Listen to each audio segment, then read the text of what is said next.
Hot issue दहशतगर्दी का खात्मा, जंग के सिवा कोई ऑप्शन है?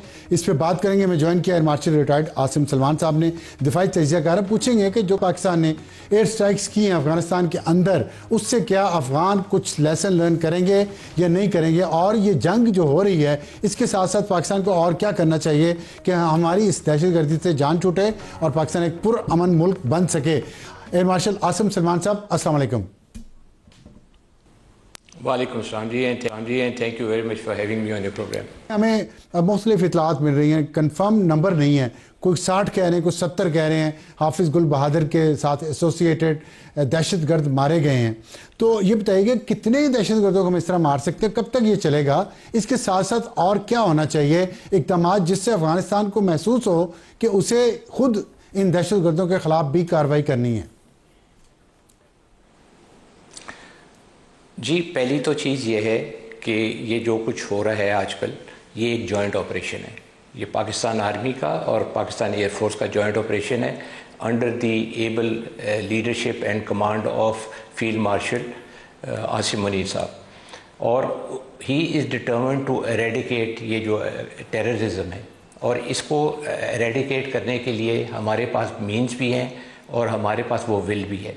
एक चीज़ याद रखें कि ये जो आजकल जितने भी ऑपरेशन चल रहे हैं अफ़गानिस्तान के अंदर, ये चूँकि उनके पास एक रेगुलर आर्मी नहीं है, ये एक रैग टैग आर्मी है, और ये इनके पास इतनी कैपेसिटी नहीं है कि ये बॉर्डर स्क्रिमिशेस से आगे कुछ कर सकें और या फिर वो दहशतगर्दी फैला सकें। तो इसको कंट्रोल करने के लिए जो irregular warfare comes into play, और इरेगुलर वॉरफेयर के अंदर जो है वो आपकी एयरफोर्स का एक बहुत अहम किरदार होता है और उसकी सपोर्ट ग्राउंड के ऊपर आर्मी को देनी होती है।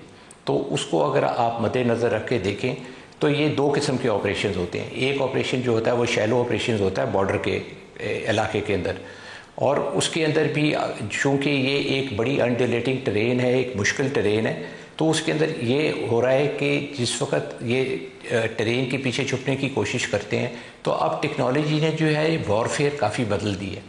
और ये जो बदली है वॉरफेयर टेक्नोलॉजी ने, उसके अंदर ये है कि सर्वेलेंस के इतने एडवांस मीन्स आ गए हैं।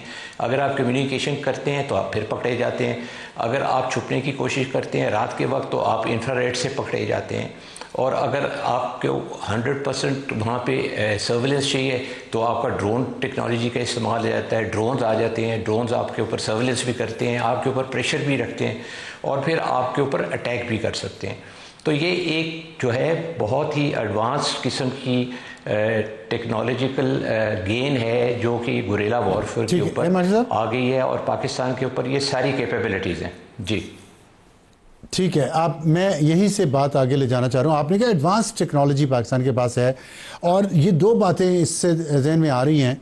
एक तो ये कि ये एडवांस टेक्नोलॉजी अमेरिका के पास भी थी, लेकिन अमेरिका तो इनको नहीं शिकस्त दे सका। पाकिस्तान और अमेरिका में फ़र्क क्या है, एक तो ये समझाएं हमें। और दूसरा ये कहा जा रहा है कि गुरिल्ला वॉरफेयर में ये तालिबान जो हैं और इनके जो साथी हैं ये बड़े एक्सपर्ट हैं और ये नुकसान पहुँचा सकते हैं। तो इन दोनों इश्यूज़ को सामने रख के आप क्या स्ट्रेटजी देख रहे हैं, और क्या इस पे आपका तबसरा क्या होगा कि अमेरिका जहां कामयाब नहीं हो सका, हम कैसे होंगे इस गुरिल्ला वॉरफेयर में? देखिए जी, पहली तो बात यह है कि हम अपनी सालमियत की जंग लड़ रहे हैं, अमेरिका अपनी सालमियत की जंग नहीं लड़ रहा था।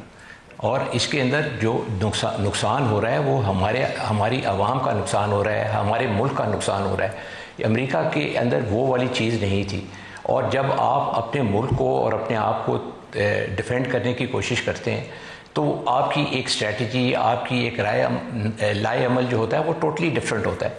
तो हमारा तो ये किस्म का सर्वाइवल है, और हमारे सर्वाइवल के लिए we will go all out and with all the means available to अस।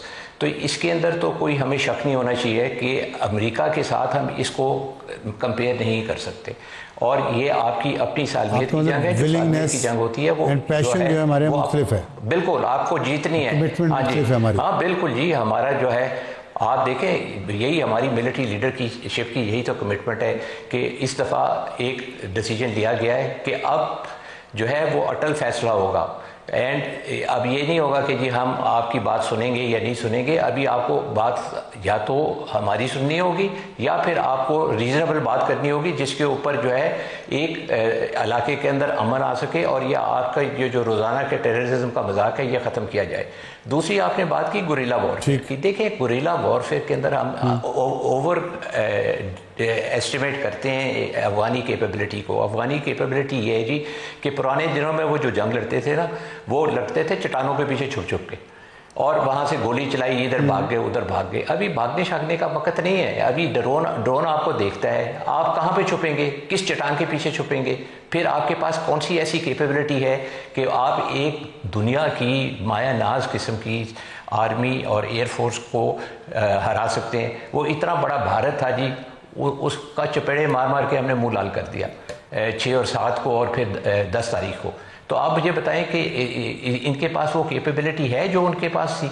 बिल्कुल भी नहीं है। और दूसरी बात यह है कि गुरिल्ला वॉरफेयर भी जो इन्होंने लड़ी वो हमारे सर पे हमारे कंधे पे बैठ के लड़ी है सोवियट्स के साथ, और जो ये बाद में भी करते रहे वो आपको भी पता है और हमें भी पता है। और दे वर डिक्लेयर्ड, जो अमेरिकन जो थे जिन्होंने इनकी एक आर्मी खड़ी करने की कोशिश की, उन्होंने इसको रैग टैग आर्मी कहा था। Rag tag army can not fight Wars.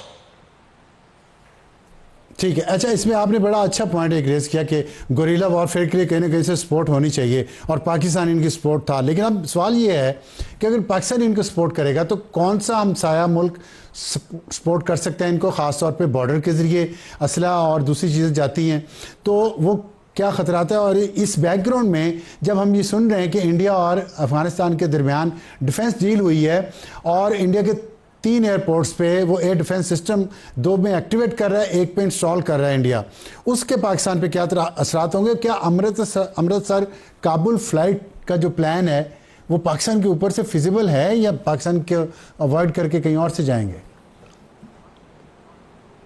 देखिए जी, पहली तो बात यह है कि the Indians can not use our air space to support Afghans, number 1। दूसरी बात यह है कि जी हमारी जो अभी इन्वॉल्वमेंट ऑफ द एयरफोर्स है उसके अंदर हमने बहुत ज़्यादा अचीव किया है अफगानिस्तान के अंदर, बॉर्डर एरियाज़ के अंदर भी, अपने ड्रोन्स के थ्रू भी, हमने अपने मैंड एयरक्राफ्ट के थ्रू, और हमने ये भी विल और जो है ना स्ट्रॉन्ग किस्म की एक मैसेज दिया है अफगानियों को कि हम अगर कंधार आ सकते हैं, काबुल आ सकते हैं, तो हम कहीं पे भी अफगानिस्तान में जा सकते हैं। तो ये एक बिल्कुल क्लियर कट मैसेज है। और अगर ग्राउंड डिफेंसेस की आप बात करें तो इस वक्त जो खित्ते का सबसे जो है कॉम्प्लिकेटेड सिस्टम वो तो S-400 था।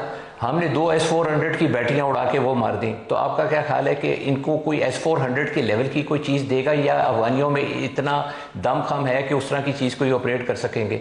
तो ये जिस किस्म की भी चीज़ आएगी वो उसको तो निशाना बनाया जाएगा और बड़े आराम से बनाया जाएगा। तो मेरा नहीं ख्याल कि कोई ऐसी इनको कोई फैसिलिटी भी अगर मिले तो ये किसी लेवल पे आ सकते हैं।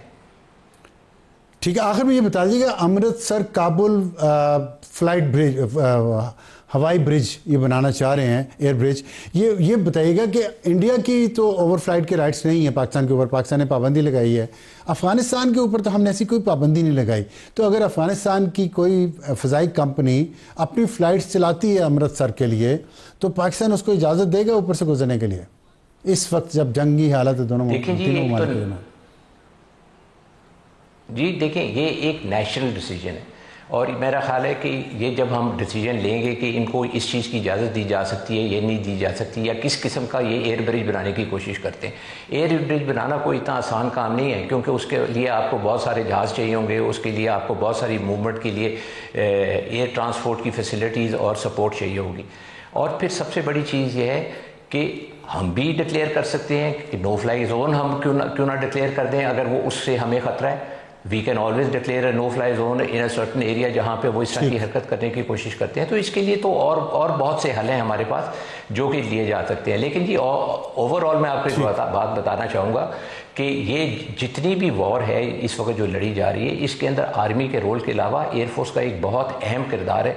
जिस तरह अभी आपने बात की एयर ब्रिज के लिए, तो वो भी उसके लिए भी हमारी एयरफोर्स तैयार है और मजबूत है। और जो हमने इनके ऊपर ग्राउंड के ऊपर जो सक्सेसेस अचीव किए हैं उसके लिए भी एयरफोर्स ने बहुत आउटस्टैंडिंग परफॉर्मेंस दिखाई है और अपनी आर्मी की सपोर्ट के लिए वो पूरी तरह तैयार है। No doubt about that. बहुत शुक्रिया रिटायर्ड आसिम सलमान साहब हमसे बात करने का। एक ब्रेक के बाद आएंगे तो हमारा आज का एडिटोरियल गुड और बैड दहशतगर्दों का फ़र्क ख़त्म। वफाकी काबीना के रुकन राना सनाउल्लाह साहब ने आज एक बयान दिया है, बात की उन्होंने, बहुत अहम बात है, हमने सोचा आज का एडिटोरियल उसी पे रखें। उन्होंने फरमाया कि गुड और बैड तालिबान का फ़र्क ख़त्म कर दिया गया है, और ये मैंने शायद पहली दफ़ा सुनी है किसी हुकूमत के वज़ीर से इतने वाज़े अल्फाज में ये बात, क्योंकि माजी में हम हुकूमत के अलावा तो हर जगह से सुनते रहते थे, लेकिन हुकूमत से कोई ये बात नहीं कहता था। अब ये हुकूमत ने बात कही है और हम देख रहे हैं कि सिविल और मिलिट्री क़यादत दोनों की तरफ से ये बात बार बार सामने आ रही है। इसलिए उम्मीद ये पैदा हुई है कि शायद ये पॉलिसी स्टेट की अब मुस्तकिल हो। शकूक इसलिए हैं, वो कहते हैं दूध का जला छाछ भी फूंक फूंक कर पीता है। वजह यह है कि माजी में हमने देखा कि कभी बातचीत होती थी, कभी लड़ाई होती थी, कभी बातचीत होती थी, कभी लड़ाई होती थी, और ये मुसलसल 40-45 साल का ये दायरे का सफ़र है जो हम चलते रहे और नुकसान उठाते रहे, अपने बच्चों की लाशें भी उठाते रहे। बहुत नुकसान पाकिस्तान ने इसमें उठाया है, लेकिन अगर अब ये हमें अकल आ गई है तो बड़ी अच्छी बात है। लेकिन सिर्फ क्या ये मुमकिन भी होगा, और जो बाज़ औक़ात कुछ किसी हुकूमत के बदलने से पॉलिसी बदल जाती है, फिर हमारे लिए गुड तालिबान कुछ हो जाए, कुछ बैड हो जाए, तो मेरा ख्याल है इंतहा पसंदी जो है इसकी रूट कॉजेज़ पे जाना चाहिए। इंतहा पसंदी को ख़त्म करना चाहिए, इस सोच को ख़त्म करना चाहिए जो ये बैड तालिबान बनाती है, ये गुड तालिबान बनाती है। और हमारा सिलेबस और हमारा जो निज़ाम है इंसाफ का, पुलिस का, और हमारी गवर्नेंस, उसको बेहतर करेंगे तो मेरा ख्याल है कि हम इस मंजिल को पहुँच ही जाएंगे।